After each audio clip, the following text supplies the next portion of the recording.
కామారెడ్డి జిల్లాలో ఇటీవల జరిగిన అభివృద్ధి కార్యక్రమాలు, సమీక్షా సమావేశాలు, ముఖ్య సంఘటనలు, రాజకీయ అంశాలపై మా కామారెడ్డి ఆకాశవాణి ప్రతినిధి రాచర్ల లక్ష్మీనారాయణ అందిస్తున్న జిల్లా సమగ్ర సమాచార నివేదిక. కామారెడ్డి జిల్లాలో ఈ సీజన్లో రికార్డు స్థాయిలో ధాన్యం కొనుగోళ్లు జరిగాయని ప్రభుత్వ సలహాదారు బాన్సోడ శాసనసభ్యులు పోచారం శ్రీనివాసరెడ్డి తెలిపారు. కామారెడ్డి పట్టణంలో విలేకరులతో ఆయన మాట్లాడుతూ రైతుల ఖాతాల్లో బోనస్ డబ్బులు జమ అయ్యాయని తెలిపారు. ఇప్పటి వరకు బాన్సోడ నియోజకవర్గంలో 65,923 టన్నుల ధాన్యం కొనుగోలు జరిగాయని, ప్రతి రైతు ఖాతాల్లో బోనస్ జమ చేసినట్లు వివరించారు.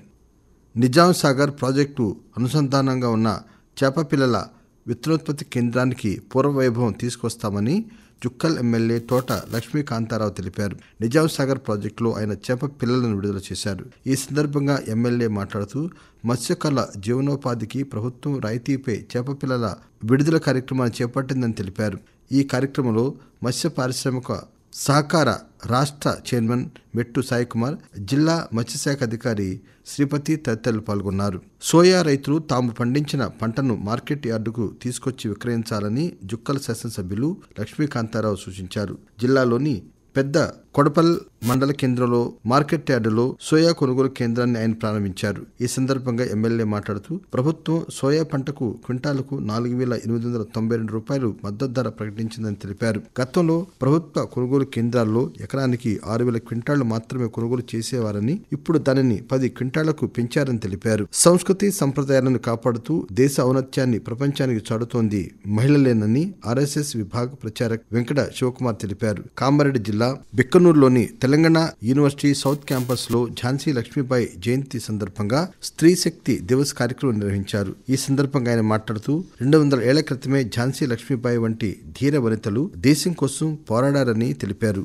యువత దేశ పునర్నిర్మాణంలో భాగస్వాములై ప్రపంచానికి ఆదర్శంగా నిలవాలని పిలుపునిచ్చారు. జిల్లాలోని బిచ్కుంద ప్రభుత్వ ఐటీ అడ్వాన్స్ టెక్నాలజీ సెంటర్లో ఈ ఏడాది నుంచి కొత్తగా ప్రారంభిస్తున్న 6 ట్రేడుల్లో అడ్మిషన్ల భర్తీని అన్ని శాఖల సహకారంతో నిర్వహించాలని జిల్లా కలెక్టర్ ఆశీష్ సాంగ్వాన్ ఆదేశించారు. బిచ్కుంద మండలంలోని ప్రభుత్వ ఐటీఐలో నిర్వహిస్తున్న అడ్మిషన్ల ప్రక్రియను జిల్లా కలెక్టర్ పరిశీలించారు. అడ్మిషన్లకు సంబంధించిన సమాచారం ప్రజలకు తెలిసే విధంగా ప్రచారం చేయాలని సూచించారు. అనంతరం నూతన భవన నిర్మాణ పనులను జిల్లా కలెక్టర్ పరిశీలించి పనులను వేగవంతం చేయాలని సంబంధిత ఇంజనీరింగ్ అధికారులను ఆదేశించారు. ఈ కార్యక్రమంలో సబ్ కలెక్టర్ కిరణ్మయి, ప్రభుత్వ పారిశ్రామిక శిక్షణ సంస్థ ప్రిన్సిపాల్ ప్రమోద్ కుమార్, తహసీల్దార్లు, ఎంపీడీఓలు, ఇంజనీరింగ్ అధికారులు పాల్గొన్నారు. జిల్లా మేనేజర్ కార్యాలయంలో ఏర్పాటు చేసిన కంట్రోల్ రూమ్ ను జిల్లా కలెక్టర్ ఆశీష్ సాంగ్వాన్ ప్రారంభించారు. ఈ సందర్భంగా జిల్లా కలెక్టర్ మాట్లాడుతూ జిల్లాలో ఏర్పాటు చేసిన వరిధాన్యం కొనుగోలు కేంద్రాల వద్ద సమస్యలు వచ్చినప్పుడు కంట్రోల్ రూమ్ కు ఫిర్యాదు చేయాలని తెలిపారు. ఇటీవల కురిసిన వర్షాల వలన దెబ్బతిన్న రోడ్లు, కాల్వలు, భవనాల తదితర ప్రతిపాదించిన పనులను నాణ్యతతో చేపట్టాలని జిల్లా కలెక్టర్ ఆశీష్ సాంగ్వాన్ ఆదేశించారు. కలెక్టరేట్ లో వివిధ ప్రభుత్వ శాఖల ఇంజనీరింగ్ అధికారులు, మున్సిపల్ కమిషనర్లు, సంబంధిత అధికారులతో ఆయన సమావేశం నిర్వహించి మాట్లాడుతూ ఈ విషయం చెప్పారు. ప్రజాపాలన, ప్రజా విజయోత్సవాలు 2024 కార్యక్రమం సందర్భంగా జిల్లా కలెక్టర్ ఆశీష్ సాంగ్వాన్ ప్రచార వాహనాలను జెండా ఊపి ప్రారంభించారు. ఈ కళాయాత్ర ద్వారా ప్రజాపాలనలో ప్రభుత్వ సంక్షేమ పథకాల అమలు తీరును, విజయాలను ప్రజలందరికీ తెలియచేయాలని అన్నారు. ఈ కార్యక్రమంలో సాంస్కృతిక కళాకారులు పాల్గొన్నారు.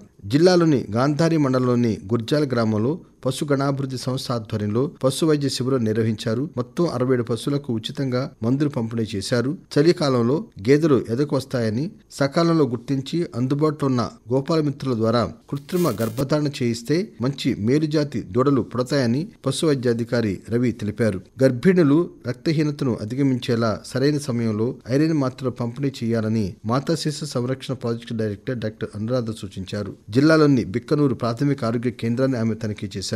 గర్భిణులు, బాలింతలతో మాట్లాడి వారికి అందుతున్న సేవలను అడిగి తెలుసుకున్నారు. జిల్లా దోమకొండ గడికోటను ప్రభుత్వ బీబీపేట బాలికల పాఠశాల విద్యార్థినులు సందర్శించారు. క్షేత్ర పర్యటనలో భాగంగా కోటకు వెళ్లారు. కోటలోని అద్దాల మేడ, రాజ్మహల్, మహాదేవుని ఆలయం, కోట ప్రాకారాలు, కట్టడాలను చూసి ఆనందపడ్డారు. ఈ కార్యక్రమంలో హెచ్ఎం రామేశ్వరరెడ్డి, ఉపాధ్యాయుల బృందం పాల్గొన్నారు.